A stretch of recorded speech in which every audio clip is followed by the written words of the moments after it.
Why, I mean, the girl is shouting about bad luck. Isn't that an invitation for someone to come over? Did you hear that sound? Faced with all Jin's mix of coolness and warmth, Yin felt an overwhelming anger and could only helplessly get up and leave. Who is he really? On the way home, anyone passing by felt like they were wielding an invisible whip. Whenever Jin saw a shadow passing by, he would jump like a cat spotting a cucumber. But to his horror, he found that the guy who had just visited him was sitting at the end of his bed, uninvited party crush. He deliberately took Jin's ID, grinning, and claimed to return it for another warm reception. Enjoy. Jin tried to yell for help, but felt like a volcano's zone mute. Jin struggled fiercely, but the neighbor, hearing the commotion, was like an eager spectator, perking up their ears. All he could do was desperately grab a trophy on the table, which was his only weapon. The scumbag woke up suddenly, wanting a redo, while Jin fearfully fought back.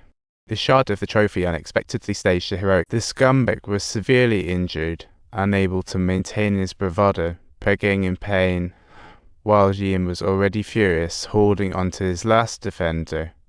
He would not allow himself a shred of mercy, but once calmed down, Jin was surrounded by endless fear. Desperate to wash away those humiliations, but couldn't stop the regret. He used to have a happy family. Thankfully, after hard work, he finally made it to the national shooting team, but a sudden car accident turned his life into a bad joke. The accident took his parents and also snatched away Jin's cheap mode life. What a plot twist. With the company of his friend, he tried to forget the sad memories, but unexpectedly caught the attention of the factory manager. Every time he was called to the office, it was a threat wrapped in top rewards talk about overwhelming pressure. To escape, he dived headfirst into learning design like a little bunny chasing its dreams. Suddenly, a design company showed interest in him, exciting, yet just as darkness fell, he tumbled back into despair. The sound of the doorbell yanked him back to reality, resembling a ghost that refused to leave him alone. You just came over to our place earlier. Could we ask you a few questions? Let's head to the hospital first. But the humiliation at the police station made Jian lose trust long ago, especially with the scumbag's body still laying in the living room. He could only refuse in panic, but Agent Jiang was not about to give up, showing up at Jian's workplace the next day. Don't trust that everyone deserves their freedom, but if he stays quiet, the bad guys will think they can act with impunity.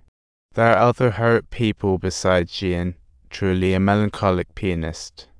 Agent Jiang's words began to sway Jian, feeling that this person was different from the rest, a genuinely caring individual. Subtitles, but when questioned about how to assess self-defense, he once again plunged into profound despair.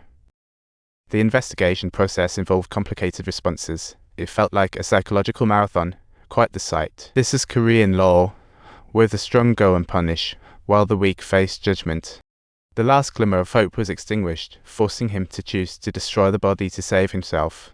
He planned to stuff the body into the fridge, of course. Not a good idea. A fridge isn't a magic box.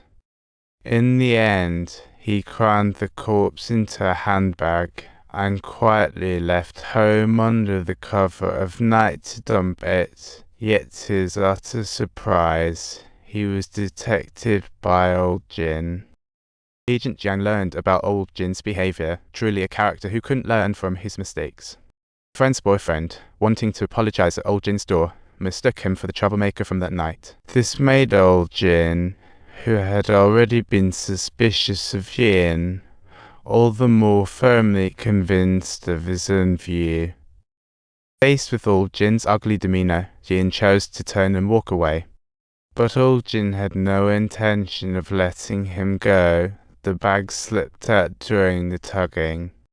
Subtitle: Old Jin bent down to pick it up, completely unaware that a rocket launcher was flying straight towards him. Jin struggled desperately, when suddenly, a miracle of bricks flew out. The brick struck his head hard, and old Jin was lit. Subtitles: A sudden wave of security surged through Jin's heart, his fingers quivering slightly, yet he felt like a victorious fighter prepared to strike back.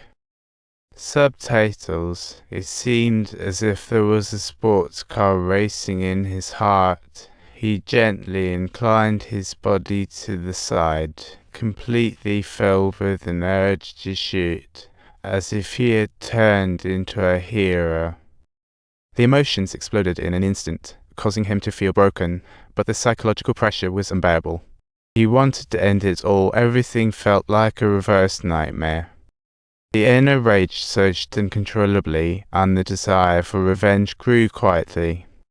The police swiftly discovered old Jin's corpse, however, after an entire night of torrential rain. The crime scene resembled vanished traces. The injury on old Jin caught the police's attention, quickly turning the case into a headline story, truly an explosive scoop. After seeing it, Jin held back his fear, but a call from the agent sent him into high alert. Of course, they didn't mention old Jin's death, but they wanted him to cooperate in investigating the scumbags. It felt like a long, but upon seeing those scumbags, he couldn't help but lower his head, as the fear in his heart would never settle.